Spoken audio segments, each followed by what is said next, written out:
Right, back again, guys. We got dropped off, and I was speaking about Egypt and how all of this Tartarian buildings, which I filmed in Queensland and Gympie, all go back to Rome, Greece, etc., and they all sort of seem to have a similar motif, pattern and style of buildings, etc. So I really did a really nice introduction there for Mike, and we've got him now and fixed all our Skype issues. So welcome on, Mike. Nice to have you.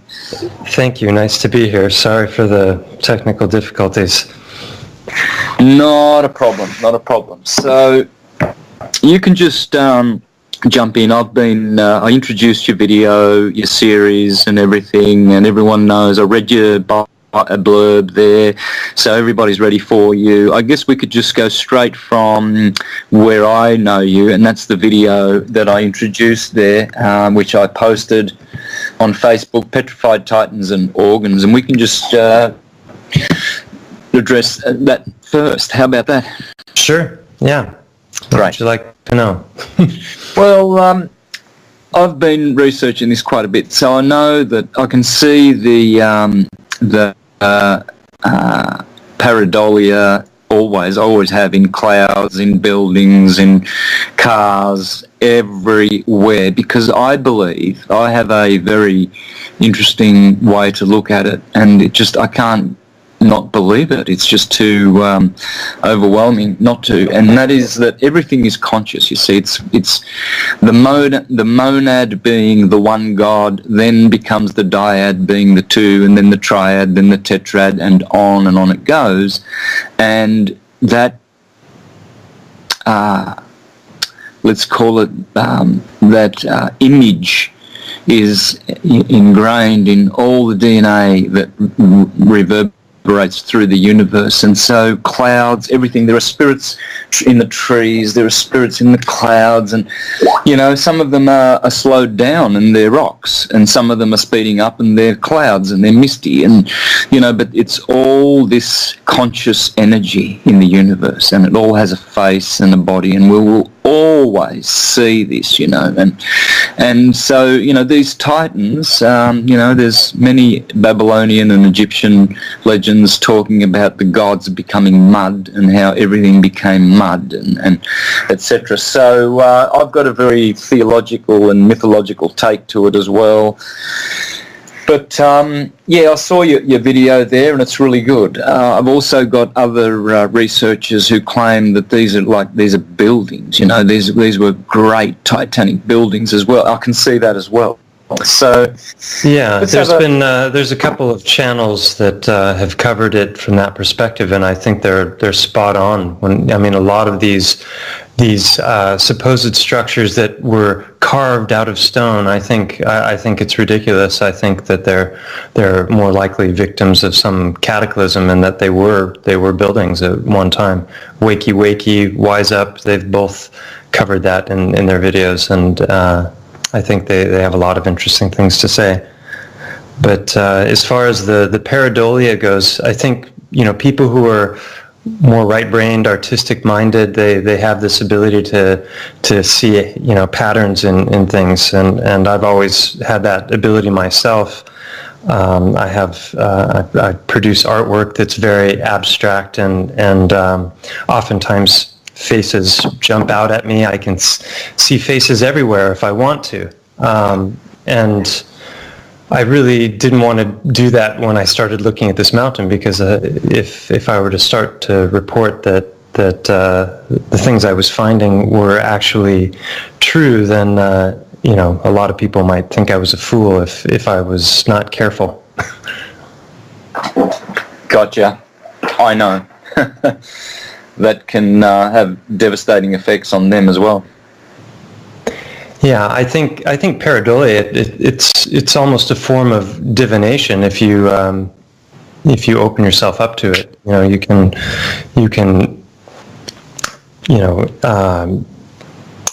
interact with the cosmos through what you're focusing on, and then what you look at and what you see. It's like, the tarot or the I Ching or something. It's like taking a snapshot of the universe at a moment in time as it relates to you and your consciousness. Yes. Yeah, I think the ones who are seeing this, they are enabling their transcendental higher self to see it. Ever since I was a child, I've always worked with a witnesser.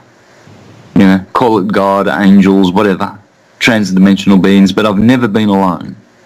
Not that I, think that there's an angel right there walking with me everywhere I go, which there are anyway, but I don't sort of operate from that basis. I do operate as, on my own universe in the universe, but I know and am aware of transdimensional beings around me all the time. But what I mean is that in most of my daily dealings, I'm always watching myself. I don't just go about carrying out my duties and patterns of behaviour without checking them and seeing that I'm doing it correctly. And I just like looking at myself from the third perspective, and that witness is always there.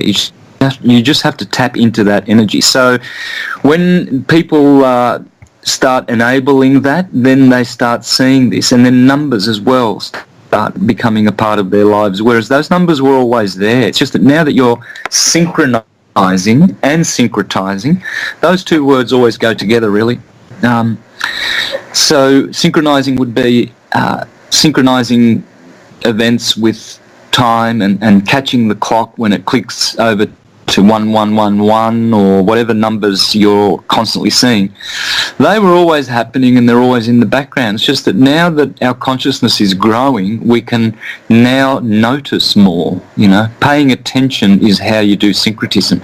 That's what I say to people. You don't have to be a genius and you don't have to have any PhDs. You just need to pay attention. And I always have. Whenever I've studied the Bible or anything, I just pay attention and make things sink deep into my heart and give them some kind of a significance. So I think that is happening. We're enabling that part of us that sees the conscious energy, slow or fast, through all forms. Yeah, well, paying attention is definitely how this came about in the first place for me. You were talking about the Tartarian architecture, which goes hand in hand with mud flood, because so much of it is buried under mud, and that tied in for me into new ideas about things like mud fossils and rapid petrification. The idea that things could turn to stone very quickly. So that caused me to, I always have had a close contact with nature. I've always loved to hike and look at things around me. But my understanding of the nature of the physical world was based on a cosmological model that involved billions and billions of years, and that the rocks that I was seeing were formed under the sea floor by hundreds of millions of years of pressure and pushed up by tectonic plates, and that was where the rocks came from. So I never really examined them or pondered the idea that, wow, this might have formerly been a creature, and I'm not millions and millions of years ago and compressed, but actually in not so distant times. And because of my background as a chiropractor and my studies of anatomy and histology, which is the study of tissue, as I started to look at the rocks, I started to notice patterns, and what I thought was just a chance pattern that looked a lot like blood vessels, turned out on further examination to perhaps be that, but not just blood vessels of smaller creatures, blood vessels of very large creatures, and that was an unexpected discovery for me. I don't know how much of what you've said before I came in. I'm sorry to have missed the opening. Well, I was just talking about how a friend of mine in Queensland took me to a town called Gympie, where we've got guys like Steve Young, who's doing the Egyptian hieroglyphs there in Gympie and the pyramids of Gympie. So I lived there. I lived around that area for 4 years, and I never went to Gympie. And she actually took me one day, and I filmed the stones that have been reused all around town from the pyramid, and it's right hiding in under your nose, right there, the cheek of it. They pulled down the pyramids that were there in Australia, and as the Caliph did in the 12th century with the pyramids in Egypt, they pulled the casing stones off, and in this case they pulled the whole pyramid down because you can't find any of the rocks, but you'll see them strewn across the countryside everywhere. You'll see these pyramid rocks everywhere around Gympie with strange markings on them, and these are supposedly well, they were there when the colonialists first turned up, so that would be thousands of years. And I went around Gympie everywhere and filmed all of the Tartarian buildings and how all of them were erected between, say, 1870 and 1889 kind of thing, and the same with Melbourne, Sydney, all the cities around Australia. All of the buildings go back to that decade. It's like all the builders in the universe turned up in Australia for that decade to build these amazing Romanesque and Grecian type buildings, which history tells us the convicts did, and it's just so ridiculous when you look at it. And there's also evidence in Melbourne and Sydney. I've seen multiple examples of evidence of mud floods all throughout the cities there. Yeah, and I think Sydney, within 50 years of the settlers landing, had the largest railway system in the world at the time, or something. I mean, when you start to dig into the historical narrative for these different places, the world's fairs are just it's a treasure trove when it comes to this sort of stuff, because you find that they're just repeating the same stories over and over again of great fires, and it's like how all these buildings supposedly made of stone were destroyed by fire is beyond me. But the World's Fairs, I think, is really fascinating to look into, because the buildings are utterly incredible. And when you look at Chicago and San Francisco, and you realize that it's not just the architecture that's found all over Europe and all over other parts of the world, but even in places where it absolutely shouldn't be, it is. So. Yeah, exactly. I always marvelled at Sydney and Melbourne. I used to go when I was a teenager just to wander in the streets and look at the great architecture. Just marvelled at the old buildings. I still do. It's just buildings I see faces in them. As I said, I see so much more. I just can sit in front of those old buildings in Melbourne forever and just look at them. They're so glorious. And I always wondered, how could it be? How could it be that Melbourne supposedly was founded by John Batman, in 1838?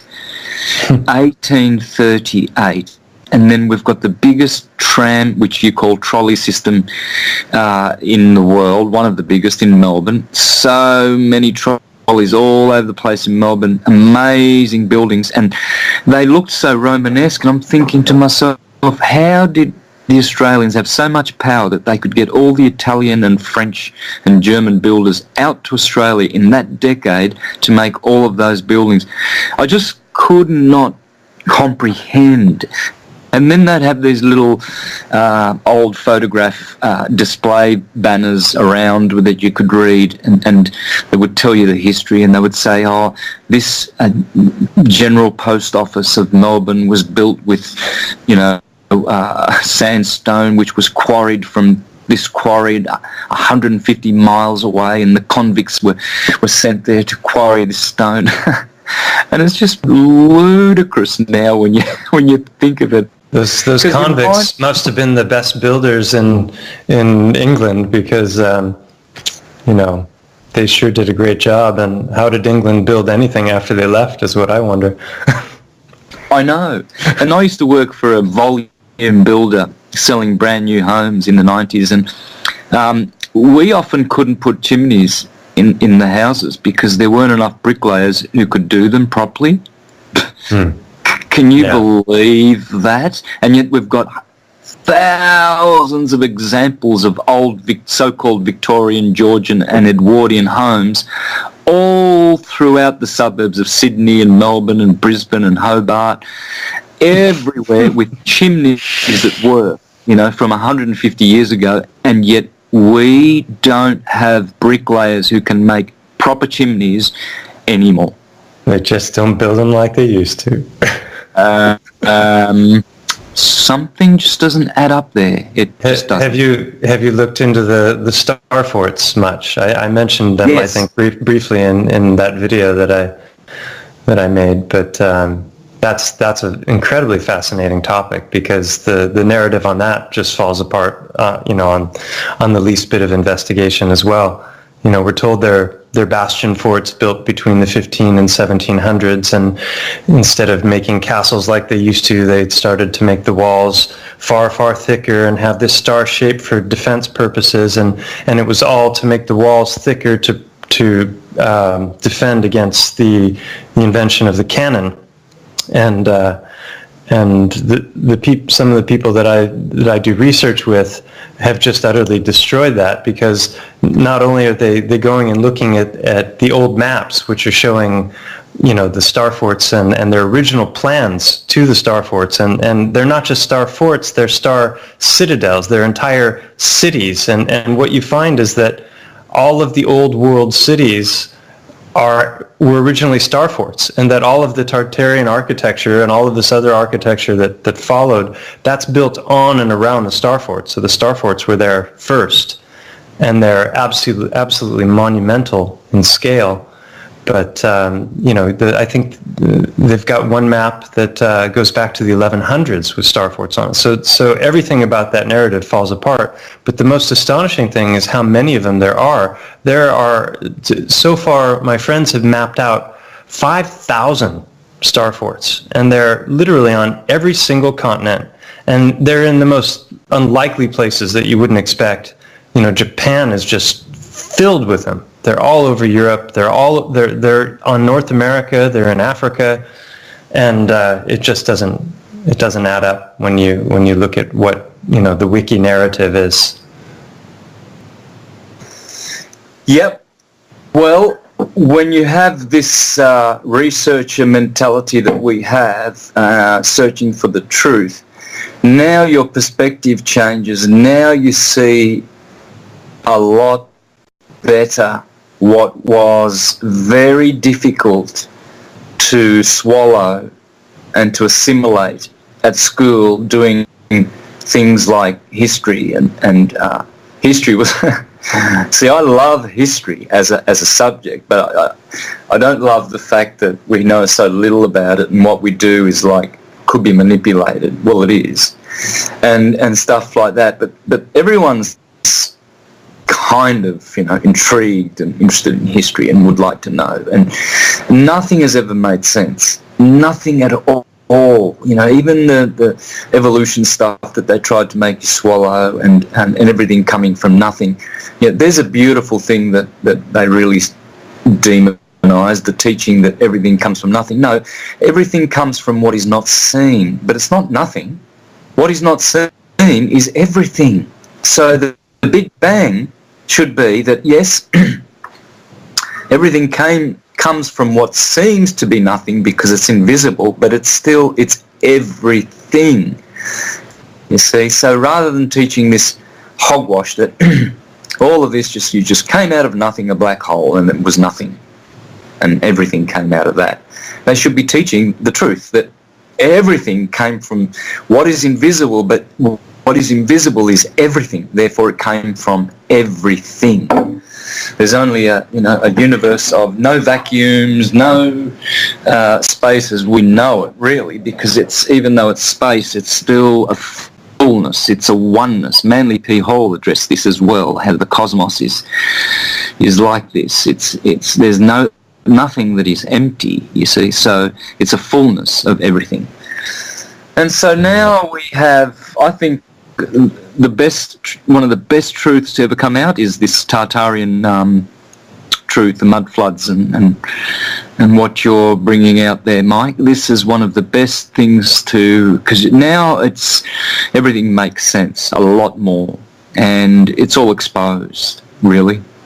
Yeah, I think what we're calling history is mythology, and our mythology is our true history. That's the conclusion that I'm coming to, because so much of history is a lie, and and I can't remember who said it, but a set of lies agreed upon, or his story, and I when I was younger, I didn't care for history at all. It just seemed like battle after battle, and monarch after monarch, and horrible devastation, and so I was always looking towards the future, and I was a big space lover and sci-fi and Star Trek and Star Wars and all the fantasy stuff I loved. But as I got into my teens and early 20s, I was big into books on quantum physics, and my parents, I came from a very alternative background. I grew up in Southern California, and so I grew up with Eastern spirituality and astrology and the Tarot and the I Ching, and my mom was a book buyer for a New Age bookstore, so I had a very different mentality than a lot of my peers, and but nevertheless, I was always looking towards the future because I was hoping everything was going to be better, and never realized that the past might have been far more fantastic and beautiful and amazing than we were led to believe, or that there was a time when maybe the technology was actually working in harmony with nature and was far more sophisticated than what we see now, and that people were not paying for energy but had it for free, and were working in harmony with one another. I mean,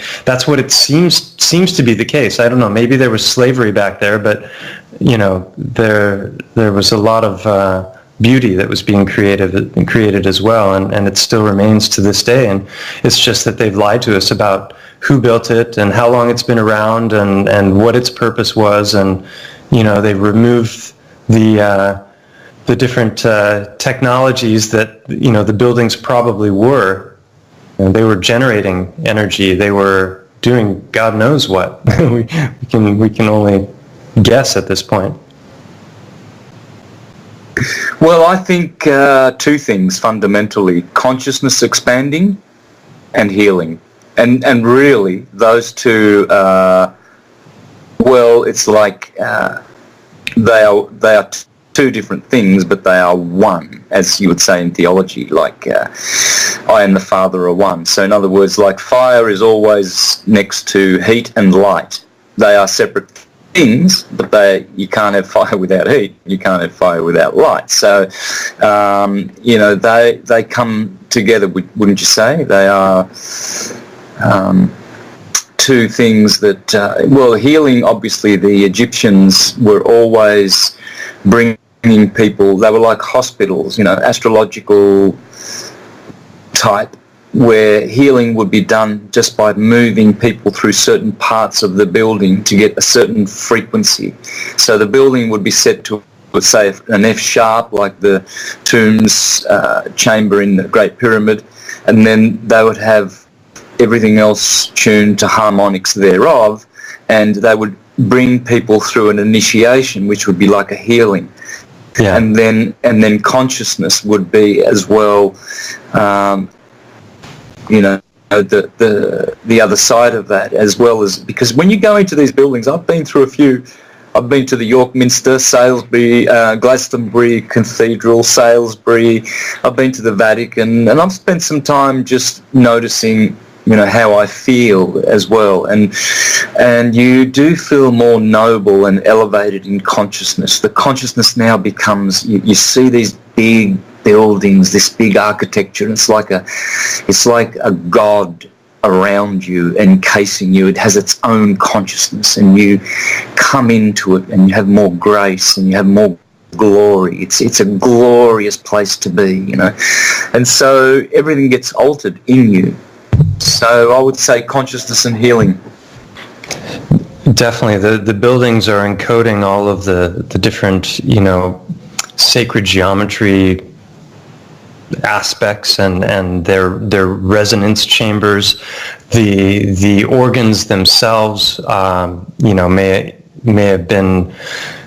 Who knows what the organs were capable of when the buildings were fully functioning, but also the voices as well. I mean, I've been inside of buildings where just a small amount of tone, is enough to set up a vibration in the place that echoes through the whole place. So those buildings are amazing. And Barbara asked the question of, what are the meanings of the star forts? And the star forts, they look a lot like cymatic patterns. So they themselves may have been emanating energies, and they were most likely used for communications. Victor, he has a channel called the Boogeyman, Buggeman, and he's found pictures in old books that show that the star forts were actually used for communication purposes as well. So there, I think some hypothesize that they were also potentially the source of the mud floods, that they were used for mining and all kinds of different things. But I think you're definitely right when it comes to these cathedrals and the mosques. These are structures that are far more than just pretty buildings. Yeah. Yeah, so do you think perhaps a higher order of buildings was destroyed as the great trees were destroyed, and to create some of these, mountain ranges and mountains that look like the gods, they look like, titans, would you say? Well, okay, sorry, can you ask the question one more time? I got distracted there for a moment. I'm just wondering how others are saying as well that these mountains that look like the Titans and that were also buildings. Do you think they destroyed a higher order of buildings, the like of which we don't have, like really big, massive building? It's possible. I mean, there's one channel that came out recently criticizing the work that I've done, saying that I'm suffering from pareidolia, and what that mountain actually is a giant building that was melted. And there are lots of examples of that around the world. There's places like Cappadocia and the Lalibela churches and Petra and these different places where it looks like there was some kind of a cosmological warfare, because obviously fire doesn't melt stone like that unless, it's some kind of a, whether it's, I no longer believe in nuclear weapons as they tell us, but, something just melted a ton of stuff. And whether it was just in certain parts of the world and other buildings remained, or whether it was, damage to an earlier wave of structures that were on a grander scale, I don't know. That seems plausible. But what I can say about this mountain is it was not a building, and there's far too many specific anatomical features that I've found that match up perfectly. It may not be an elephant as I portray it in the videos, but it's definitely a vertebrate. There's definitely an eye. There's an ear. And there's far too much that corresponds when it comes to the tissues of the mountain with they're exactly where they should be, and they are what they should be.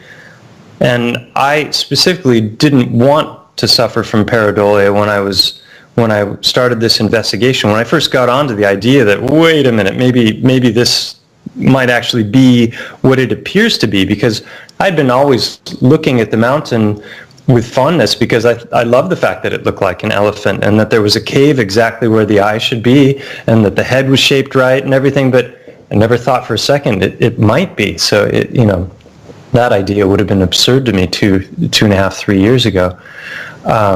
So when I started to wake up to the possibility that it might be so, that was when I said, okay, wait a minute, I've got to take a step back, and I'm not looking at clouds here. I need to approach this using the scientific method. And so I hypothesized that, okay, if it was really a fallen Titan, and that eye is actually an eye, then I should be able to go up there with a list of specific things that I would expect to find before I go. And that's what I did. And that visit to the cave after that hypothesis was mind-blowing, because I found some very, very specific things, and I lay those out in the second video of the Unveiling a Titan series. And then those discoveries just came one after the other. And we were talking at the very beginning of the conversation about synchronicity. There have been so many synchronicities that have come in relationship to this research that I'm constantly being nudged along the path, so to speak. And yeah, so I don't think for a second this mountain is one of those ancient gigantic structures, but I definitely believe that there are many of those around the world. Yeah, and the channel that posted that video about you as well, I research his channel as well, and that's Jerry DeCamp. So I'm going to be interviewing him in a couple of weeks here as well. So for the listeners, we're going to be also talking about the other side of, or the building side of these massive mountains and other things that we see that have the amazing titanic energy in them. So yeah, that will be in a couple of weeks as well. But I see both arguments as being plausible. Mike, I do. I see that the buildings there as well in some of them, but not in all cases. And then in other cases, I see it to be the Titanic spirit. I think people get blinders on, and they get an idea and they find evidence for their idea, and then they think that that's the only thing. And were they buildings? Were they Titans? Were they, were the plateaus Avatar-like trees? Were they tendons? You get all these different camps of beliefs, and I think more likely, it's probably all of the above or several of the above. And it's the same thing with Earth shape. Is it a sphere? Is it flat? Is it hollow? Maybe it's all three. Maybe it's, I saw a video you were talking about, the toroid shapes of the electromagnetic aspects of our world. And I think people need to be a little less narrow-minded and more open to everything. Doesn't mean you have to believe it all, but don't just lock yourself in on one thing. Yep, that's right. Know things. Don't go around believing things. Go around knowing things. Even if someone has a totally wrong point of view on things, they can still reveal a little bit of truth. For instance, a colorblind man, he might not be able to tell you the color of the car that hit a pedestrian and ran off, but he might be able to tell you, the number plate or the make and model of the car, and whether it was going west, east, or north, or south.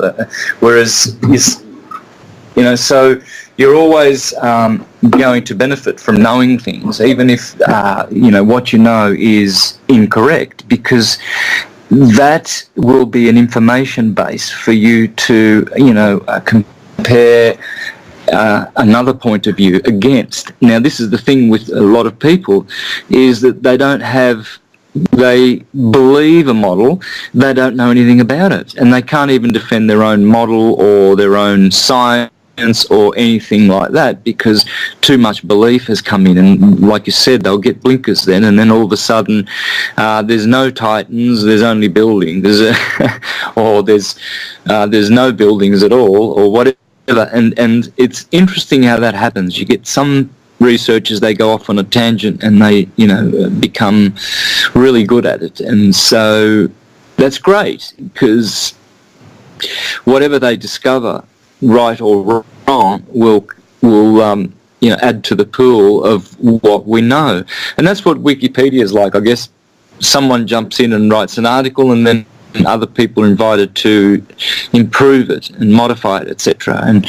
And so it's a pool now. It's not a single linear individual stream of something. And everybody's now. It's like multiplicative knowledge base rather than additive. It's it makes things just so much better when we approach things from that mode. For instance, astrology. A lot of people would cringe that we're both astrologers and have lived it all of our most of our lives, and we understand it, because they think you have to believe in astrology, whereas no, it's an exact science. We're dealing in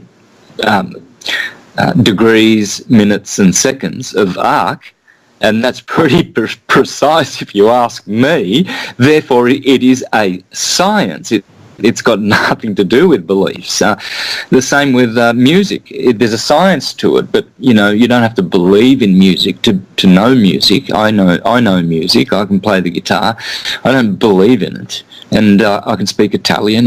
I don't believe in Italian. I just know it, and I'm expressing English, which is a language I don't believe in either, but I do know it. And none of these. Yeah, and so having that approach is best, Mike. I've had it all the time, even when I was a Jehovah's Witness, very zealous, knocking on people's doors, converting them to the true and only religion which will save them. I would still listen to the Muslims and the Jews and the Pentecostals and everyone else who had an opinion and a belief, and I would be talking to them probably, if you go by party rule, the party line of the Jehovah's Witnesses, more than I should have. I got reproved many times as well. Oh brother, you shouldn't be talking so much with the Jews, they like to convert you. If you're not talking, you're not converting, so lift it up, lift your game. And I used to get the elders sort of making remarks and noting that I was very open-minded with certain, different well, that's what got me to where I am, just to keep the mind open and open and open. I didn't believe any of what they said, but I wanted to know what the Hindu gods were like, and who is Brahma, and how does he relate to Vishnu and Shiva and Krishna, and and I would go down that path with them and enjoy it, and the sister or the brother that was with me, I could feel them cringing, So well, it's been interesting for me. I don't know if you saw it, but I did an interview with SGT Report a little over a week ago, and he's a Bible believer. He's a Christian, and he has a huge following. And that interview was seen by a lot of people, and my channel literally doubled within a few days as far as the number of subscribers that were there, and most of them were very much Bible believing Christians, and I've had some wonderful conversations with them in the comment threads. And it's nice that they're so open-minded, but it's also been a surprise to me that the things that I've been finding are actually offering some sort of scientific validation or confirmation for their beliefs and their faith and these ancient texts are actually being confirmed in a roundabout way by the things that I'm finding and I'm presenting. So that's been a fascinating dynamic. I've come from a very, very different background, and now I'm far more open to these other ideas than I ever was before. But what I think we all share, the people who are interested in these this list of different topics that we've already touched on, is that we're all open-minded. We're all of the mind that the majority of the mainstream narratives that we're being fed are either out and out lies or half-truths, and so we're out digging around trying to find out what the truth is. So we're all independent researchers, really. And the problem with independent research is that as you start to dig into things just a little bit, then you get to this point that, the Dunning-Kruger effect is describing this of, just enough about something to get yourself into trouble because all of a sudden you think you know everything and you're extremely excited about that. And I think that's happening to a lot of people, and then they jump on a bandwagon, and, it's like Crow says that belief is the enemy of knowing. So I think, the intention has to be to test all things and to come at things, with a pure intention of trying to find the truth. And when it comes to things like astrology, it's all about intention. I mean, when it comes to these sorts of things, a lot of the Christians are they're going to be saying, oh, this is the devil's work and you're supposed to stay away from it and all of these things. But what are you doing with astrology? You're just observing the cosmos. You're looking at the constellations and the wandering stars, and you're trying to understand what those things are, what is creation, and what is my relationship to it. And so I think it's really important that people remain open-minded, but they also keep their rationality, and they test things. They don't just dive into everything with only belief. We need to have a balance between belief and looking at the empirical evidence. Yeah, too good. I'm into that big time.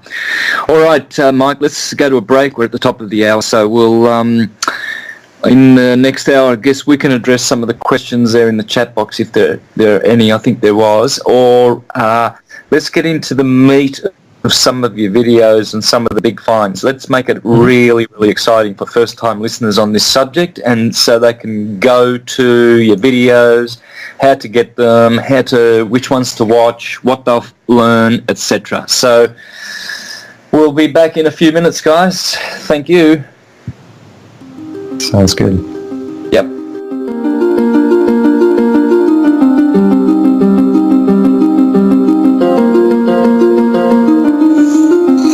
Hello, folks. This is Jordan Maxwell. It's a pleasure, again, to be able to talk with you. And I've been trying to wake people up to the facts of life that's going on the earth today. And this is what I'm known for. This is what I love doing, is trying to teach people and educate them. I have a piece of knowledge that you need to know about. There is a radio operation going on called People for People Radio, and I am delighted that I have been able to be on the People for People Radio, and I want to invite all of you to go to People for People Radio. Go on the web and find it and follow all the programs on People to People Radio. Fascinating stuff, I tell you. Thank you for hearing me. Bye-bye. Hi, this is Lizzie with Love Bubble, sharing my journey and speaking of healing energies, spirituality and awareness, bringing to the table insights of whom we truly are. Lizzie Love Bubble, 11 p.m. UK, 3 p.m. Pacific, 6 p.m. Eastern, every Monday on peopleforpeople.ning.com. Be with us every Monday. See you there.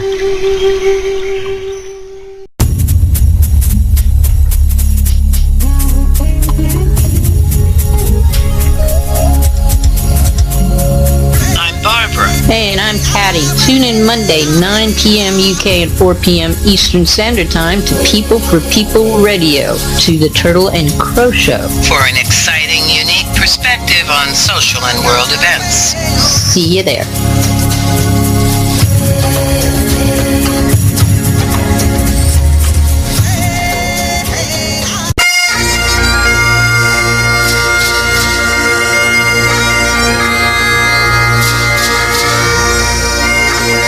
It's Ouija here. Tune into my show on Fridays, 9 p.m. UK time, 1 p.m. Pacific time, 3 p.m. Central time, and 4 p.m. Eastern time on People for People Radio. See you there, folks.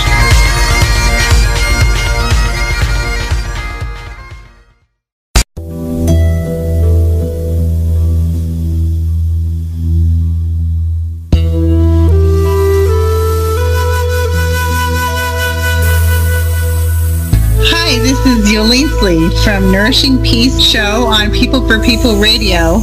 I've been out on winter break and I'm really excited to announce that I'll be back for my show on Sunday, January 26th. That's at noon Pacific time, 3 p.m. Eastern time, and 8 p.m.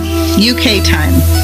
My passion in this show is traditional foods, Chinese medicine, and simple, healthy living skills. Food is how we physically and spiritually nourish ourselves. And so we're going to be back just in time for the Chinese New Year's, and we're going to be talking about the Year of the Rat and some really interesting things about becoming healthy and whole in this upcoming new year.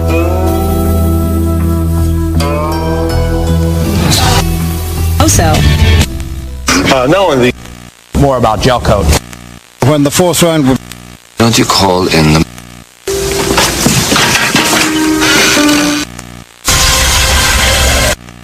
More importantly, he knew what he was talking about. Oh, does it look good already? Okay. Jumbo Scampi for limited... All for a price that will make you... How the hell am I supposed to pay?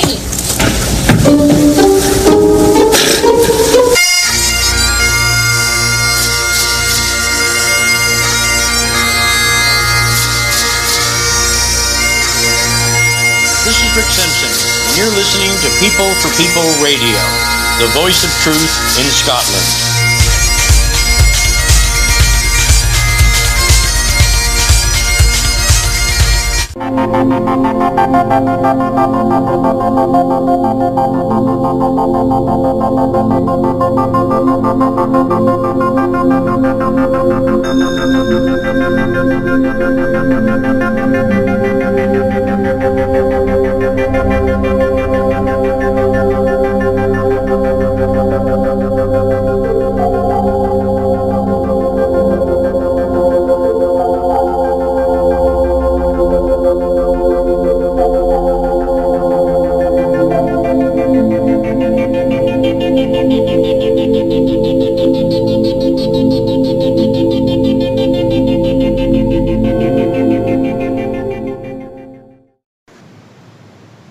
Welcome back, folks. So continuing on from where we left off, we're going to be probably discussing some examples, some standout examples that might be inspiring for any of the listeners who want to do further research. So, Mike, do you want to tackle it from that angle? And what's your YouTube channel so folks can go to it while you're talking? The YouTube channel is called Stellium7. It's spelled Stellium as in Mike, and then the number 7 without a space. And yeah, it's not a lot of videos up there, but they're packed with a lot of information. Yeah, nice. All right, so want to deal with some of those good examples? I just noticed that someone posted something about 15 star-shaped forts from around the world in the PBS. Are you in the PFP chat room? Are you in that chat room? I'm in the Skype chat room, but I don't know where the PFP chat room is. All right, I'm going to send those to you directly in your chat, so perhaps you can look at those and maybe make a comment on that. There you go. Have a look at that one. And do you know any of those? I didn't get it. Where did you send it? In your Skype, in your personal one.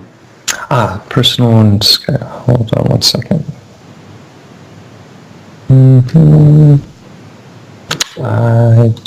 don't see So it. while you're looking for that, there we go. Okay, found it. So 15 star-shaped forts around the world. And what was the question? Well, do you know any of those? Look at them. I mean, look at the pictures. They're incredible. Yeah, and these are tiny compared to the larger ones.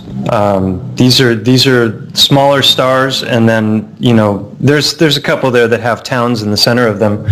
But what people don't understand is that cities like Amsterdam, Antwerp, Paris, pretty much all of the major cities in Europe, even some of the smaller and mid-sized towns, these are all built on and around star forts. And I had been in many of them without ever realizing what they were. And once I started to learn about this, it was incredibly fascinating. And that was ultimately one of the things that led to my discoveries about the mountain. There were a variety of different things that came simultaneously. One was the mud floods, the mud fossils, the idea of rapid petrification, Tartaria, the star forts, and all of those ideas were bouncing around in my head. And then finally I saw some videos covering the topic of Titans, and that was really when the penny dropped, and I realized, wait a minute, maybe Titans really did exist, and there are some pictures that are going around that are amazing of an island in Hawaii that looks exactly like an elephant from multiple angles. See, that's the thing, is a lot of the people who get into the whole thing with Titans and these topics, they really get wrapped up in what may be pareidolia, where they're looking at something from a particular angle and the shadows are hitting it just right, and it looks like a face or it looks like an animal, and so then they're claiming that it is that. Whereas if you looked at it from several other angles, it might look nothing like what they're claiming it is. So it's really important that people make sure that if they're going to start to present information, that they're looking at things from a lot of different perspectives and a lot of different angles, and then they're actually doing on the ground research. And that was what I did with the mountain. I've spent almost 2 years studying it, and so far I've accumulated 50 different specific anatomical correlations that are the overall morphology of the mountain, and also the just down to the tissues inside the eye socket, the places where the bones would meet in the eye socket, like the socket of an eye in all of the vertebrates is made of a number of bones that all meet in places called sutures. So that was the kind of thing that I was doing before I went out making any claims or even making videos, is trying to get all the ducks in a row, because there's a ton of stuff out there. A lot of it is also photoshopped, and it just makes people look foolish because they're making these outlandish claims, but there's no substance behind it. So that's kind of, that's why I've approached things the way I have. Yeah, well done. Well, someone asks if there's star forts in Scotland, and I would say that there's star forts everywhere. In the Petrified Titans video, I think I've got a little video clip of me zooming out on Google Earth, and you can see all the stars that have been mapped by my friends. And if there weren't star forts in Scotland, I would be very surprised. Yep. So you wanted me to talk a little bit about the different findings, or how I've come about it, or give me. Yeah, there's so much material to cover, and we don't have that much time. So maybe if you can just kind of nudge me in a direction. Yeah, your best findings, and so hit it home for your listeners. What's the greatest treasures that you've come away with your research? Okay, so I'll just cover it very generally. So the mountain itself, if you go on Google Earth and you scan around, the mountain has a lot of different morphological characteristics that match that of an elephant. So the shape is elephant shape, and that includes a head, an eye. cutouts for the two sides where the head would meet the neck. The rib cage is clearly defined there. You can see on both sides of the mountain that the traces of ribs. There's a deep canyon that goes up between where the legs would be, and there's even an ear. And so after going up and studying the eye in depth, I started to consider that maybe there would be an ear. Now, a lot of people have asked me, when they look at the mountain, first of all, if you go in on Google Earth and you scan around in 3D, you got to make sure that 3D buildings are turned on. Otherwise, it's just going to look like a blob, because it's got incredible detail, but you have to have the 3D buildings turned on. The other thing is that after I'd put out the first 4 videos in the series, somebody at Google Earth went in and edited the mountain. And they actually blocked out the eye and they blocked out the ear. It's absolutely amazing. But I show that in the 5th video, that I show the before and afters of all of the different footage that I'd gotten from Google Earth and how it looks now. And what it did, the changes that they made it so that you can still see the detail, but you have to get it right next to the mountain, and then literally the eye will open up, and what's been smeared away and blocked out slowly fades away. But as soon as you back up to try and get a bigger picture and see how these different anatomical features relate to the rest of the mountain, then it blocks off again. So I show that in the 5th video of the series. But, before, for the first year and a half that I was studying it, I could just zoom around from all kinds of different angles, and it was amazing how many different characteristics matched that of an elephant, just looking at it from the big picture. And so that was when I went to my anatomy books and looked at 3D modeling on different channels or different websites, just to bone up on the anatomy before I went back to the eye. The other side of the mountain doesn't have an eye or an ear, and people say, well, why, if it's an elephant, why doesn't it? And that whole section of the front left side of the mountain has collapsed, and there's been a geological survey that's done by mainstream geology where they talk about that portion of the mountain and they call it a synclinal, which synclinal means that the layers of strata have collapsed downward. So there was a violent collapse on that portion of the mountain, and you can see the remnants of all of the fragmented rock that are almost like a river going down from that portion of the mountain. So where the left eye and the left ear would be, that portion of the mountain has collapsed. But after going to the eye and discovering it was 10 or 12 different, very, very specific anatomical features, and I cover that in the 2nd video in the series. After discovering that, I started to think, well, maybe there's an ear. And that I went back online and I'm looking and that section of the mountain where there should be an ear if it really was an elephant, there's a quarter moon change in color exactly where an ear would have attached, which was just an amazing coincidence. And so I decided I was going to go up and take a look up there and see if I could climb up and see if there were any caves, because the eye was very easy to get to because there's a trail, and I've got a lot of great footage from that.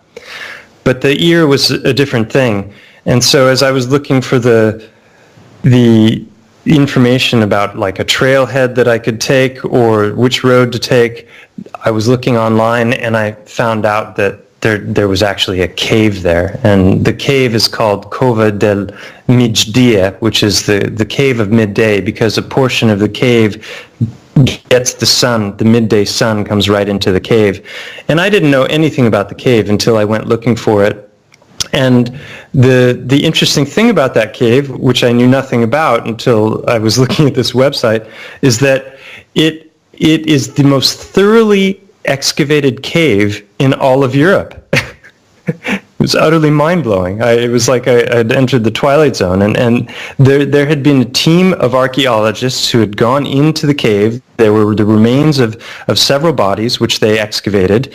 There were cave paintings, and they went in with 3D mapping, and they did much of my work for me. I've never had the opportunity to go into the cave because you need climbing equipment. The cave is located at 375 meters, so what is that, about 800 feet altitude, or no, more than that, 1,200 feet altitude. What's the town surrounding it called? There are two towns that flank the mountain. On one side, on the right side of the mountain, it's a town called Javea, which is spelled Javea, and then on the other side of the town is a town called Denia, Denia.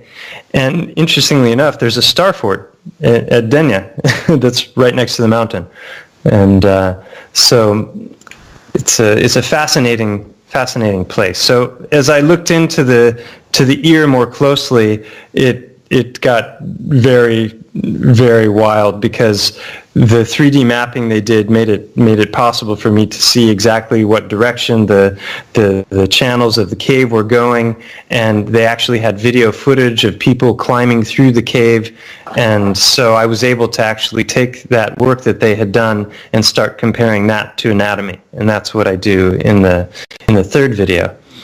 And then the fourth video really covers the histology of the mountain, and histology is the medical term for tissues. So it's the breakdown of all the different kinds of rock that are found around the mountain, and how those correspond to the kinds of tissue that you would expect to find in the exact same places. And so it's a thorough forensic analysis. I go from the bottom to the top of the mountain. I'm inside the deep into the caves of the eye, and then the footage that the archaeologists have from the ear as well as there.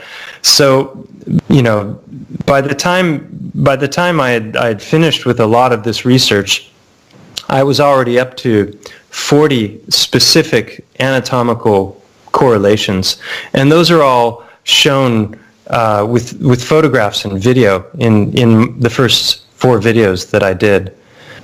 And then in the 5th video, when I covered the Google Earth censorship, that was an amazing happening as well, because it was a total synchronicity. I took a couple of friends up there. One of them is Victor Buge, whose channel I mentioned earlier, and Andreas Exirtus, who's another YouTuber. He's got the channel called Andreas Exirtus, Xirtus, and they came to visit because they wanted to see the mountain, and I took them up into the cave, and you can actually go deep back into the channels of the cave, and there's this portion where we crawled through. It's about 5 meters through a hole that you have to go through either on your butt or on your stomach just to get through, and then that opens up into a large cavern, and that matches also the anatomy of the sinus passages that are just below and behind the eye socket.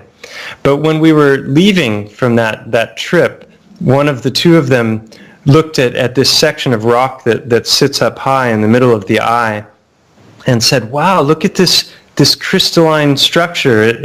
It covers this whole rock." And when he saw that, the light bulb went off in my head, because I had looked at it before and I had thought, wow, maybe that's the remains of the eyeball itself. But I was, how would I know that? And when he spotted this crystalline structure, I looked more closely at it, and it lined up, and I show it in the video, in the 5th video, and show all of the different correlations to eyeball anatomy, and there are channels that go in for the blood vessels, and so it's been a truly fascinating exploration.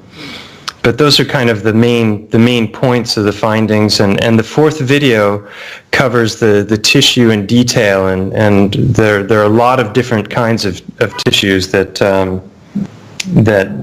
I've identified, and they match perfectly with what should be exactly where I'm finding them. Yeah, I'm watching the first part as you're speaking, and I'm looking at the mountain. Did you say it was in Sarajevo? No, it's in Spain, on the Costa Blanca. Oh, right.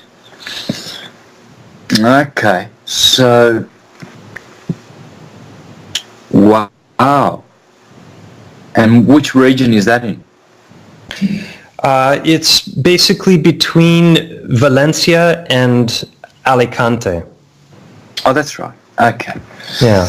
Both of which are star citadels, both of those cities.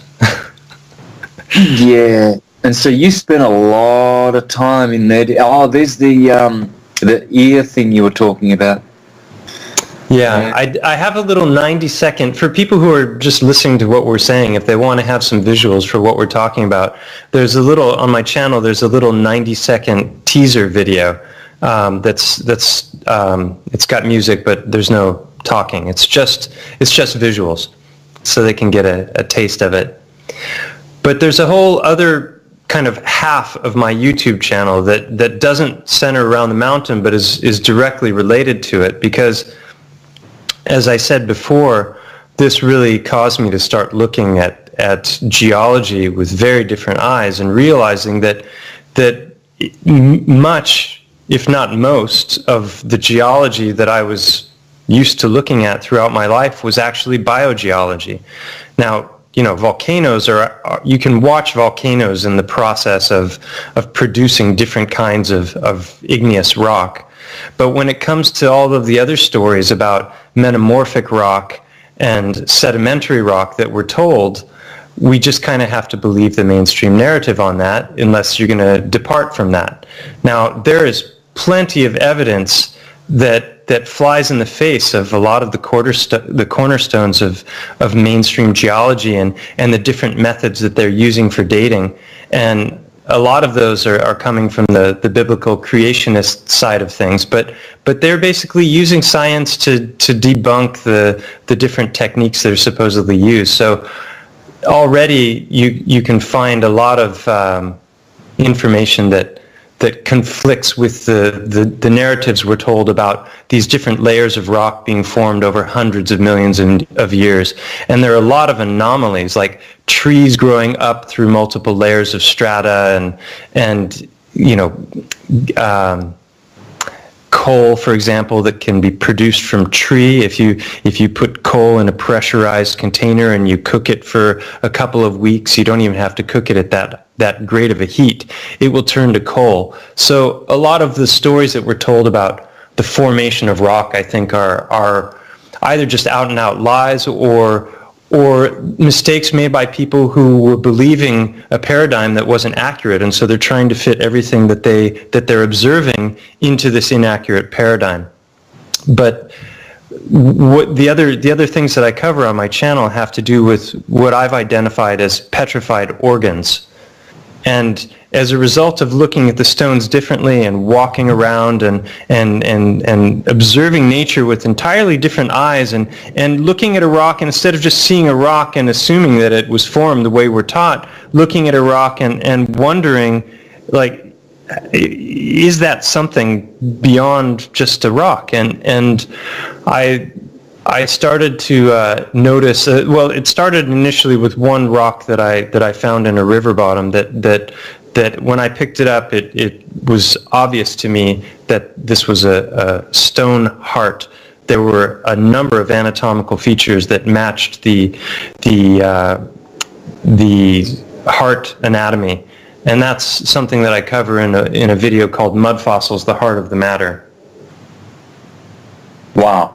Somebody in the chat is asking if the elephant is older than the dinosaur Mesozoic, I don't even know how to pronounce the word, era. And first of all, I'm not convinced that dinosaurs even existed. I think there's plenty of evidence for dragons in our mythological record and the history of many of the civilizations around the world. But the dinosaur narrative, that's one to look into. That's another rabbit hole that I'll let the person questioning explore. Someone asks if we can take a caller. I'm fine with that. Oh.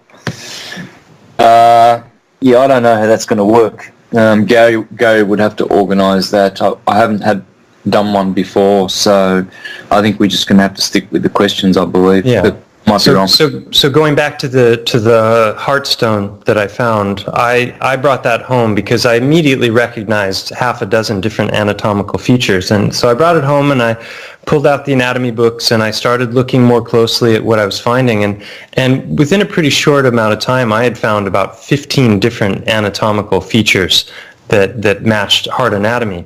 And the thing about it is the more specific features you find, and it's the same with the mountain, the less likely it is that you're suffering from pareidolia, right? You have to at some point start to weigh the odds of finding a rock that for example, I was finding the openings to the ventricles, the opening to the aorta, the coronary artery opening, and what's known as the coronary sulcus, which is where the coronary artery lies as it wraps around the heart. The fatty marbling was there. The color was the color of flesh. It had an outer white layer that if you saw the light, the layer ground away, underneath it was red. And so that outer layer is the fascial sac of the heart. And I even got an endoscopic camera to start to look inside, and there were chambers inside that also had anatomical features that matched a heart as well. So that was an unbelievable find, and you can see the video Mud Fossils, the Heart of the Matter, where I show it.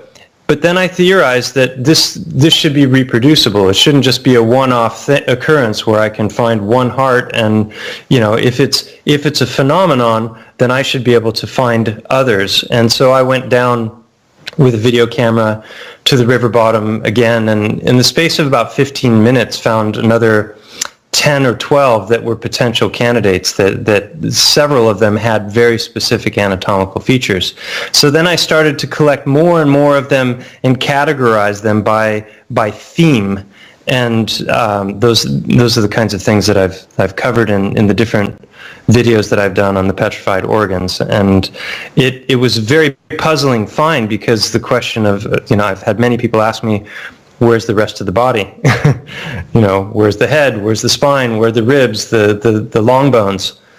And initially I didn't have an answer for that, but I wasn't just going to toss the rocks away and say, no, can't be what they appear to be, because I am not finding anything else, and I don't have a theory that can explain what I'm finding. So it took a lot of research to get to the point where I had some kind of a plausible explanation.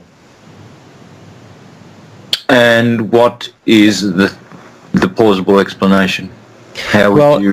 Well, it ties in with my explanations that have to do with the mountain as well. So, I mean, first of all, if you're going to consider mythology or religious texts as potentially being our real history, then you can't throw them out. So it could be as simple as some kind of a biblical event. It could be something like some ancient warfare that is the same kind of thing that wiped out these buildings that we were talking about earlier and melted stone. So those are narratives that I'll touch on towards the end of the video that I'm working on now. But I wanted to stick to mainstream geology and see if I could find explanations for what I was finding. And mud floods was a potential explanation for the fossilization of flesh happening in short periods of time, because the mud itself is what's known as anaerobic. There's no air in mud, so all the worms and the microbes that would normally eat away at the flesh and cause it to decay are not present. So the flesh just sits there, and then over periods of time, the gases and the fluids and different substances within the flesh work their way out, and the minerals in the surrounding mud work their way in. That's a process known as paramineralization. That's not a wacko conspiracy theory. It's what mainstream geology says leads to the fossilization process. But they tell us it happens over millions of years, and we know that there are, for example, petrified trees. We know that there are different examples in geology that that we can point to of biology becoming rock, not just through compression, but actually undergoing a transformation process. So that still didn't explain why there were no bodies. Why would I just find organs? Because it wasn't just hearts I was finding. I was finding other organs as well, but for the sake of clarity in the videos and not wanting to confuse people or have people think I was a total lunatic, I focused on the hearts in the videos because the hearts have very specific anatomical features, and even though they vary greatly from species to species in their overall shape and form and size, they all have common themes running through them. They're hearts. They have certain openings, they have certain chambers. So it was a lot easier to show people what I was seeing and recognizing by sticking to those. But other organs like kidneys and spleens, and they're there as well. If you have a rock that looks like a disc or a rock that's kidney shaped and you start claiming that that's what it is, well, you're going to seem a little crazy to people. But the theory that I'm working on now to explain why just organs and why not the rest of the body is that whatever caused the organs to petrify probably happened in a very cataclysmic way. And I believe that if we're not going to go to biblical narratives and something like the glittering sword, the hand of God reaching down and turning everything to stone, or ancient mythological stories like the Medusa, the Gorgons, turning things to stone just by looking at them, if we're going to stick with mainstream geology, then we have a number of different things that we can point to. One is something known as a lahar, and a lahar is basically an avalanche of heated ash mixed with water that's ejected from volcanoes, and that can cover huge amounts of areas. If people want to see examples of that, they can go to the Petrified Titans and Organs video. I show some pictures overhead of Mount St. Helens and how that eruption looked from the air after the eruption occurred. And so then what you're getting is heat and a tremendous amount of pressure. If you take bone and you put it into a crock pot, which is a pressurized, heated environment, within a few hours that bone is going to turn to sponge. Some people do that in order to make bone broth so they can drink it. And so I'm hypothesizing that whatever is destroying the outer portion of the body is involving a lot of pressure and a lot of heat, and that in the process of destroying the outer portions of the body, the internal organs are literally being baked like a hard-boiled egg, because each and every one of them is contained in their own individual fatty sacs, and then they're floating in the fluid of the chest and the abdominal chambers. So I think that as the outer portions of the body are being destroyed, inside those organs are being superheated, and so this process, it could conceivably happen in hours, maybe even minutes. It's something that could happen very, very quickly. And there are examples in mainstream geology of this sort of a thing happening. There are examples of crabs that are contained within these spherical balls. I can't remember exactly what they're called, but Mungo Jup of the Thunderbolts project has a video that's very interesting on instant petrification, and that ties into other theories that have to do with plasma, and if we're inside of a toroidal field or the Earth's electromagnetic poles are shifting, and there's a lot of different potential explanations. But that's the theory that I'm working on. I'm going to be presenting in the video I'm working on now. So the size of this heart that you found, what was the size of it? So the one that's in the first video that I did is 4 times the size of a human heart. So if you make a fist with your hand, that's more or less the size of your heart. And we have other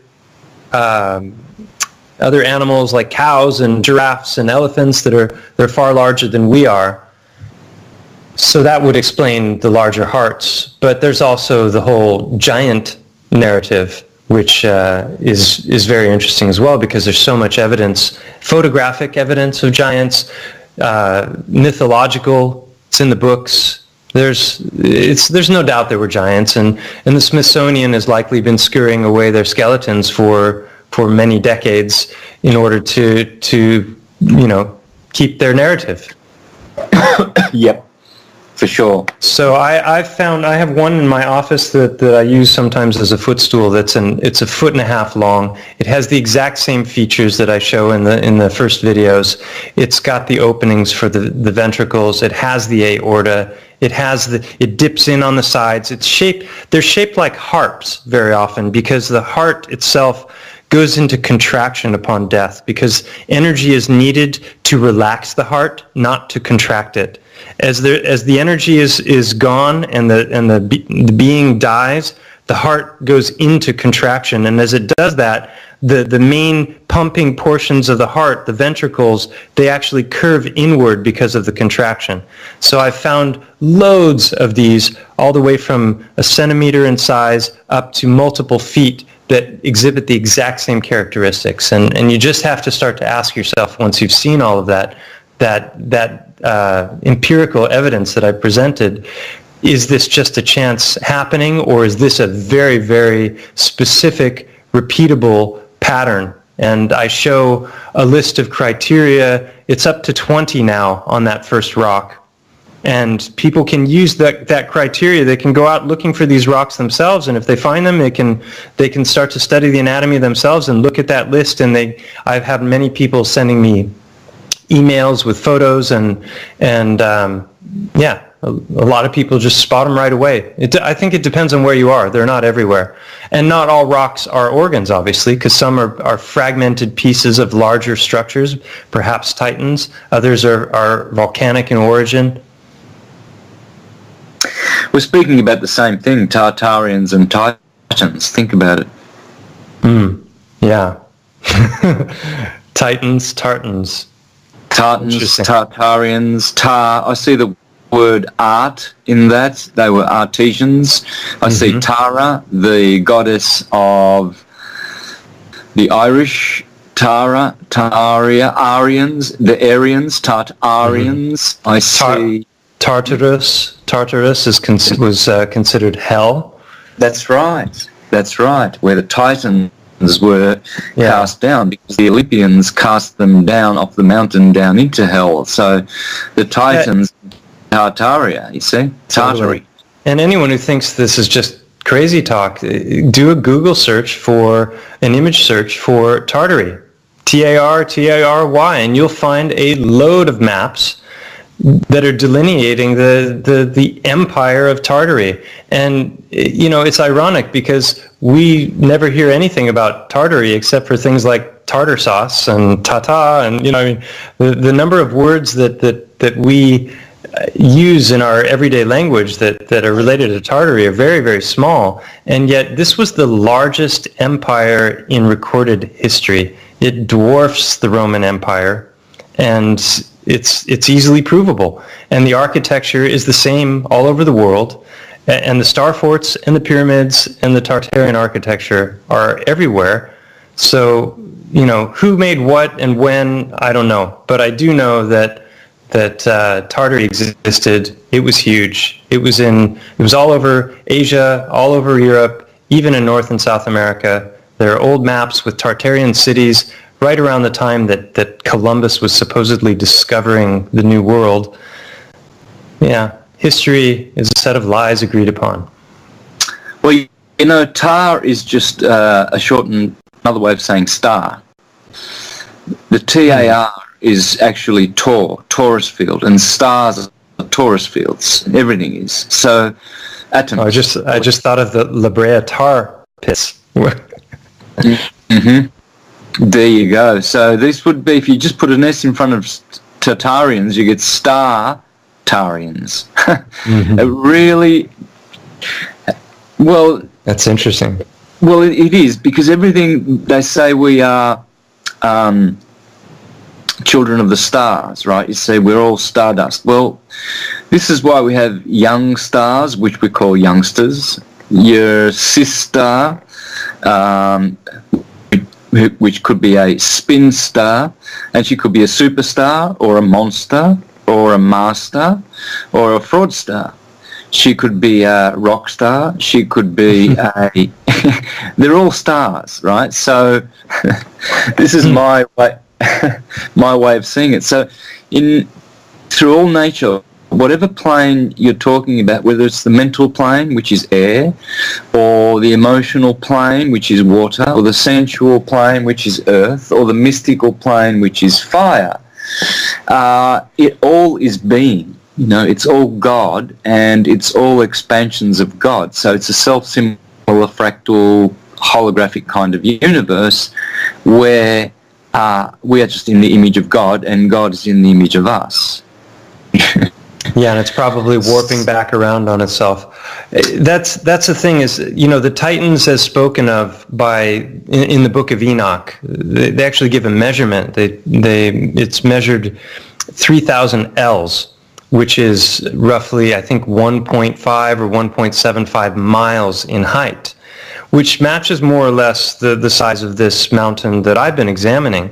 But there are other people who are examining Titans that, you know, that seem plausible, that are, you know, on the scale of practically of continents, or, you know, hundreds and hundreds and hundreds of miles long.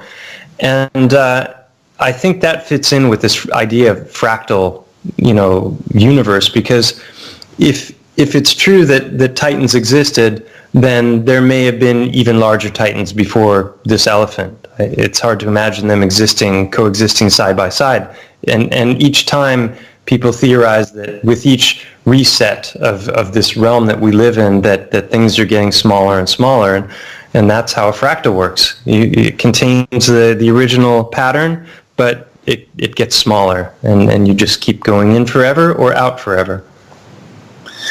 Well, this is what caused the Neoplatonists to declare that we are living in the mind of God. The universe is mind, and we are cells in God's mind, thinking. And so God's thoughts are the cosmos's thoughts. The cosmos would be the demiurge, of course, the dyad. And so in that cosmos, we are, as man is the measure of the universe, as the Egyptians said, well then man is, you know, that's the fractal, that's the archetypal shape that is repeating itself throughout the universe.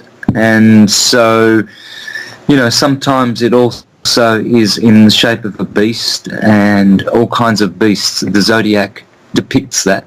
And I believe that what the zodiac is it's just the unfurling, the ecliptic is the unfurling of a toroidal cycle, which Taurus and torso are the same word. So when you get a torso, it's a Taurus field. And so as that body in time expresses itself, all those 12 30-degree segments which make up the zodiac signs along the ecliptic, they all have their peculiar frequency, signature frequency. And the first 30 degrees of every cycle will have that archetype of the ram, Aries. And the second 30 degrees will be more solid. It will be the bull, Taurus. And in fact, that's how the zodiac goes. It starts at the top of the head, hence Aries rules the cerebrum, the cerebrum. Then the next sign is the cerebellum, the cerebellum, Taurus. Then your two arms and your two lungs, that's Gemini, the twins. Then Cancer is the chest, and as you go down, Leo the lion heart, Virgo the belly, the kidneys to the two scales, Libra, Scorpio is the generative system, the Sagittarius is the hips from Hippo, Capricorn the knees, Aquarius the shins, and Pisces the 2 feet, the 2 fish. So the temple it's there. That's the body of man along the ecliptic, and that is what's going on. Taurus fields unfurl themselves, and the energy is unfurled along the ecliptic, and the ecliptic then is extrapolated out of the Taurus field, and then from there all the truths and all knowledge comes from the ecliptic, which is the zodiac belt and the ecliptic of the sun and all the planets as they go around in the ecliptic. And that's what I do in my, what I call ecliptic science, in my videos. All of them, they all have the ecliptic. The path of the sun as it goes from the equator to the Tropic of Cancer, then back down to the Tropic of Capricorn. That sine wave there, that's it. That's the teacher. It's in your body. It's in every cell. It's in everything. It's in the DNA. I've done videos on this, countless videos on this, all of how astrology is just pure science, and how these archetypal 12 Titans, that's what they were called, the signs of the zodiac, fighting against the 7 Olympians, the 7 visible planets, and these are warring with each other. So they are, that's how you will see gods in the mountains, in the clouds, if you pay attention. I'll hand it over to you. Yeah, I think that's pretty fascinating, all of it. I used to look at astrology because I had this other cosmological view, and so I was trying to understand how could the planets actually have an impact on us. And so I was just thinking of, electromagnetic emanations, gravitational waves, that sort of thing. But it seemed so small, but it seemed like it was still something that you could conceivably measure in some way. But now I see it a lot differently. I see those as energetic beings that definitely do have an impact on us, and the natal chart as a spiritual fingerprint, so to speak, of the individual, and transits are a way to see what's happening in the present moment and how that relates to the individual. So when you talk about these correlations with the body, I'm just thinking of as above, so below, and it seems to wrap back around on itself like a toroid also. Well, if you think it's sound, okay, so the sun is making a sound, Om, all is atom. That's why the Book of Enoch says that the sun has a name. It has 2 names. One of them is Thomas, Tom. So, and the other one is ORGs. So now, Tom, all is atomic. You see, the sun is making a sound on the ecliptic. So when it hits the equator at March the 21st, it enters 0 degrees Aries. And why is the ram there? Well, because that's the frequency of the ovine, the lamb. To create in cymatics all these different shapes, all these different elaborate shapes, just by changing the frequency of sound. You can see this on a 2-dimensional plate. You imagine what the creator, Taurus fields, Kronos, Rhea, and Tor, their son, Jupiter, creator. Imagine working in 3 dimensions, what they can do with cymatics. So the first degrees of Aries is just a sound. It's a frequency. That's all it is. And then Taurus is a different frequency. The frequency of Aries is fire, cardinal fire. It's tuned. There are 12 tunings along any ecliptic. And fire is plasma. The next Taurus is solid. Then Gemini is of the gas frequency, and then Cancer is of the liquid. So you've got plasma, gas, liquid, and solid frequency universe, 4 solid states. And so, but it takes a certain frequency to create one of these 3-dimensional animals. A giraffe has a certain core frequency which will fit in. It'll come out of one of those 12, or a combination of 2 or more, but it will be one mostly. The canine frequency is of Aries and Libra. The equine is Sagittarius. The bovine is Taurus. But it doesn't mean to say, see, all the animals will fit and come from one of those, their frequency will resonate from one of those 12 sections, one of those 12 So areas. these are emanations from the Creator. First there was the Word, right? And yes. each one has a different, so cymatic patterns. I saw videos recently that were utterly amazing of somebody who had created a soap bubble and then ran sound through the soap bubble. You've probably seen Theoria Apophasis's videos with the magnets and the ferrocells, and how you can see the toroidal field of the magnet in the ferrocell, which is incredible. Oh, I'm one of Ken Wheeler's biggest fans. I've put more people onto Ken Wheeler than anyone else on the planet. Right, and then there's a lot of videos showing music and different sound vibrations and how they affect fluid. But this guy created soap bubbles and put them on top of speakers, and he did it with multiple speakers as well. And then he's running different music and different vibrations and frequencies through these, and he's got LED lights that are illuminating the bubble. And basically you find everything that you can possibly imagine inside of these bubbles. That it's absolutely mind-blowing what this guy is doing, and I can't remember the channel name, but I'll try and find it later and give it so they can put it in show notes. But that's definitely something to check out.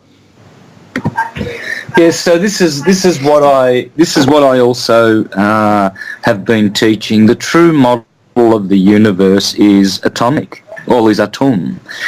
And you have to understand what the atom is. That's all you've got to do. You just got to understand that it is a torus. It's a torus field. And as Ken Wheeler says, you cannot speak of toruses if you do not speak of their other half, the hyperbola. Right. And so I've extrapolated all my teachings from three words: atom, bol, which is the hyperbola, and so and the word tor, which is the torus field. And those are the three words of my Trinity, which are the three words which have generated all other words and all other forms in the universe. As the Egyptians said, all is atum. And so when you get bol and you transform that into bull, now you have toruses and bulls.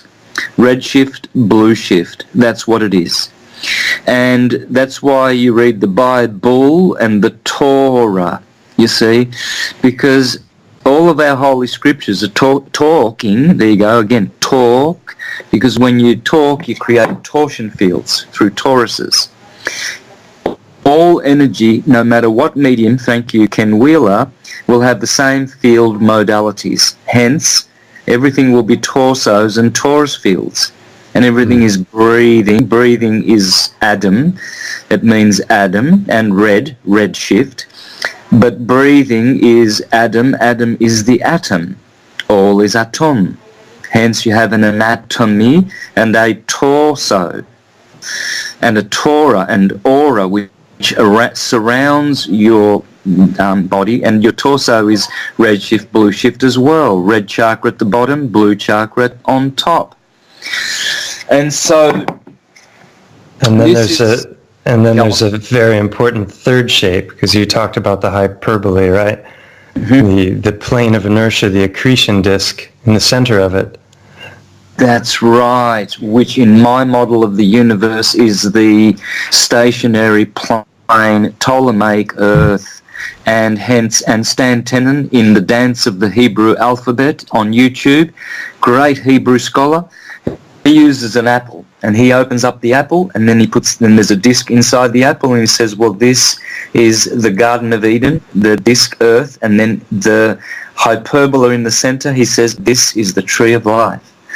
And so when you understand that atom, all is atom, then you'll understand that it means everything. It means the man, it means the sun, the universe, the planets.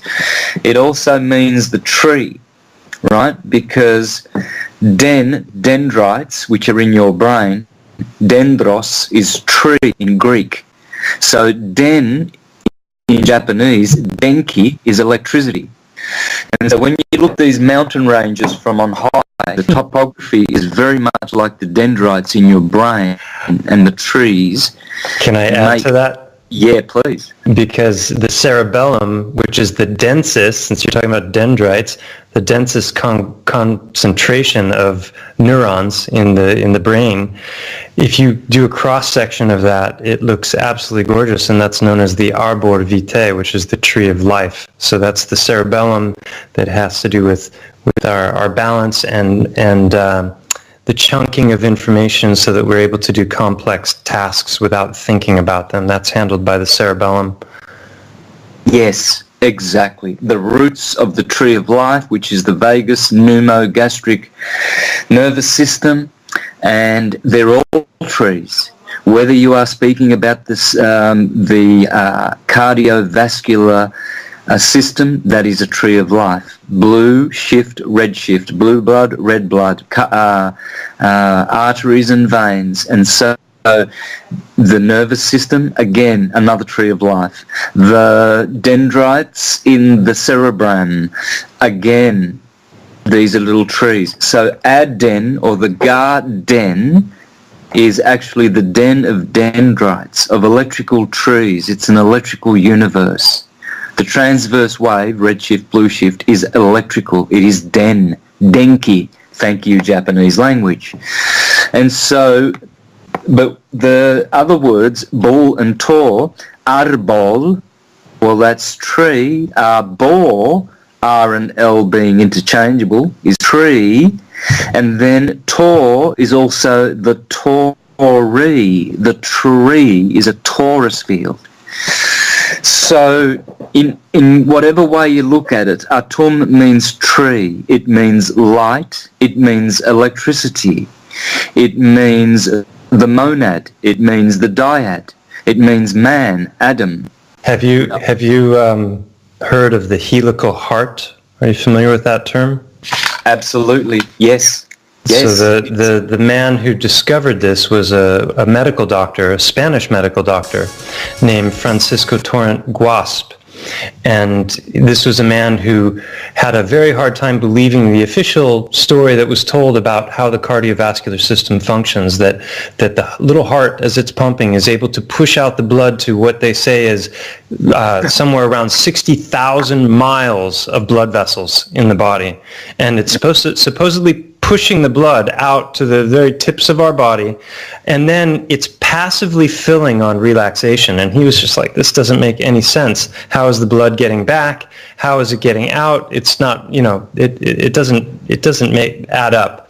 And so he spent decades trying to figure out the puzzle, and he was able to unravel the puzzle quite literally as he started to dissect hearts after having boiled them and removing the outer fatty layers. He was literally able to unravel the heart, and he discovered that the heart is actually one continuous band. We're taught that it's this pumping mechanism that has 4 separate chambers, and that they fire in a particular order, and that's how the body continues, But in reality, what it is a toroidal field, and he was the one who discovered this, that first of all, that it was a band, and then that band is rolled up. And when it fires, it goes from one end of the band to the other, the contraction. And so it actually sets up a toroidal field inside the heart, and that is how the blood is being moved throughout the body.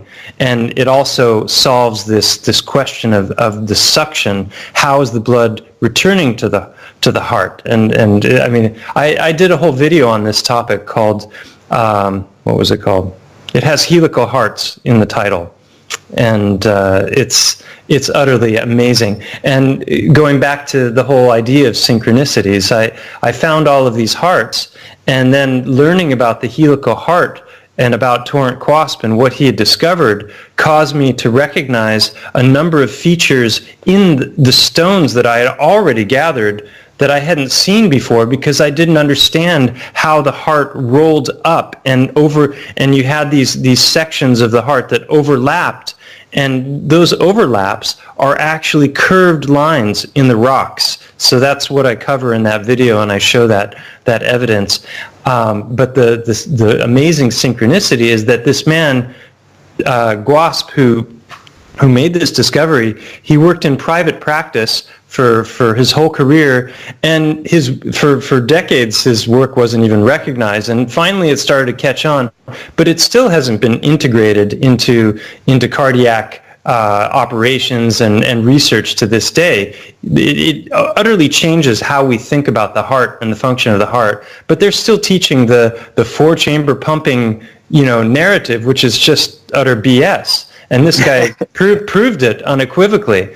And the amazing thing is he did it all by himself in his own little laboratory in his kitchen over many, many years with the help of his wife.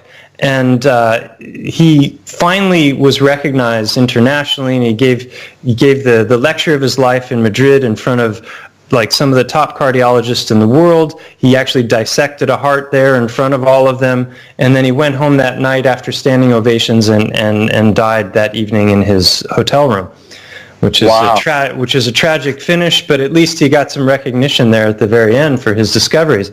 But this was the mind-blowing synchronicity, is that this man who made all of these discoveries about the heart, who also caused me to discover new things that I was finding in the rocks, he happens to lived, he's passed away now, he lived in Denia, the town that's just across from me on the other side of Montgo's trunk. So he literally lived his whole life 10 minutes from where I've been working and living for the last 8 years, and where I've made all of these discoveries. Well, did you just hear what you said? Denia. I heard that at the start of the show. Yeah.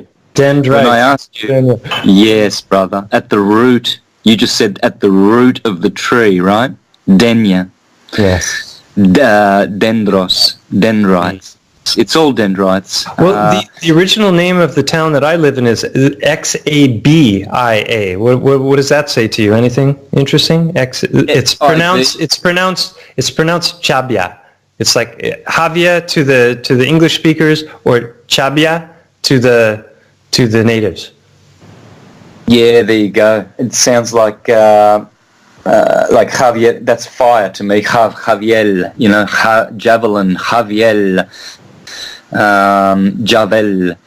It's that fire, salvation, Xavier. Mm-hmm. Anyway, I have you heard of Frank Chester and the Chesterhedron?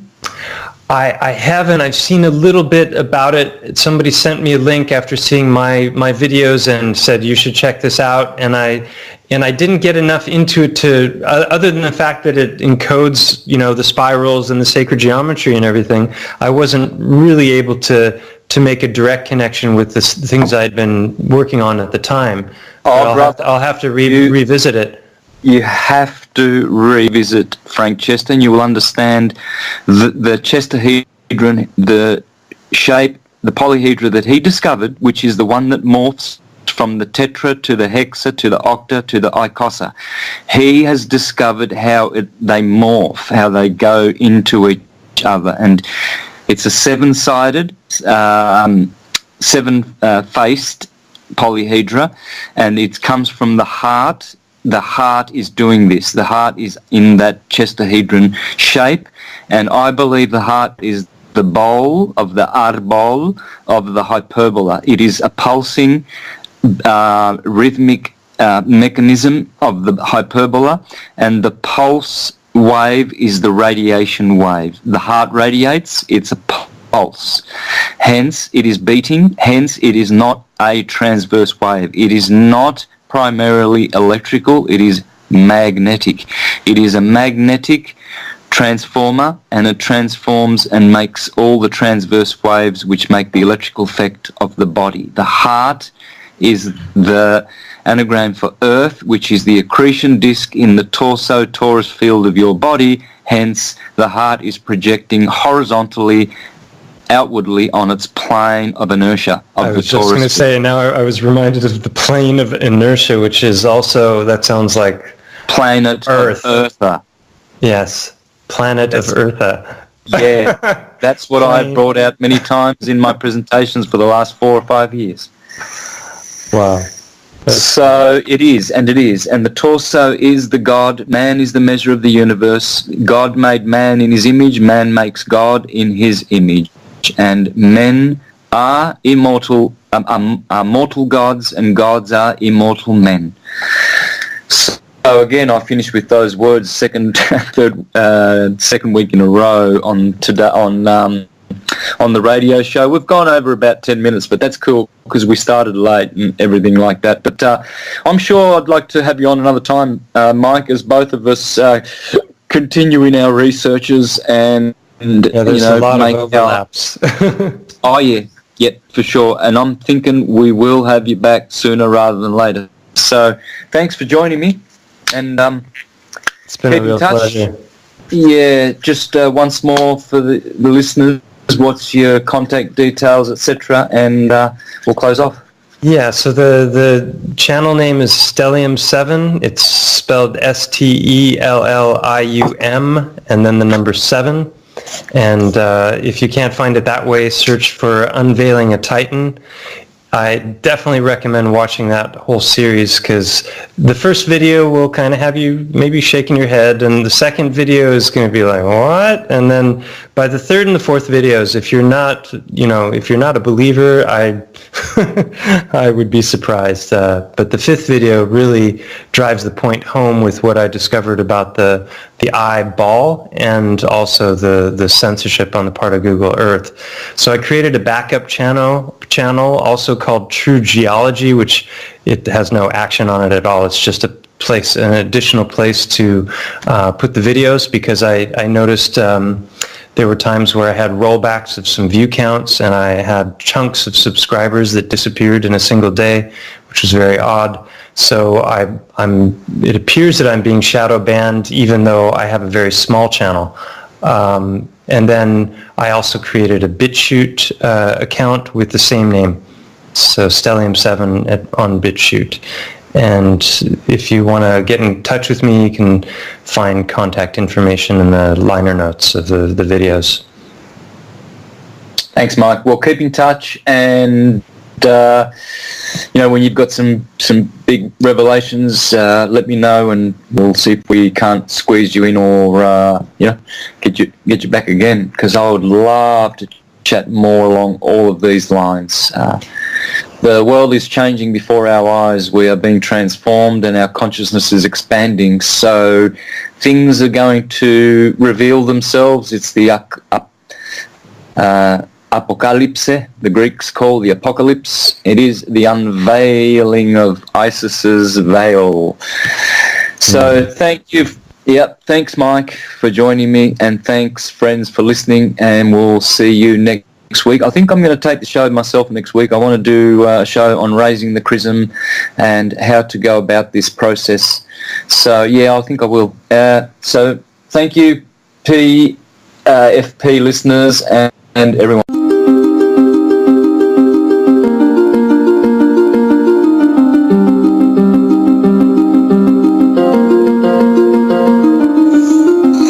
Hello, folks. This is Jordan Maxwell. It's a pleasure, again, to be able to talk with you. And I've been trying to wake people up to the facts of life that's going on the earth today. And this is what I'm known for. This is what I love doing, is trying to teach people and educate them. I have a piece of knowledge that you need to know about. There is a radio operation going on called People for People Radio, and I am delighted that I have been able to be on the People for People Radio, and I want to invite all of you to go to People for People Radio. Go on the web and find it and follow all the programs on People to People Radio. Fascinating stuff, I tell you. Also, thank you for hearing. More about gel coat.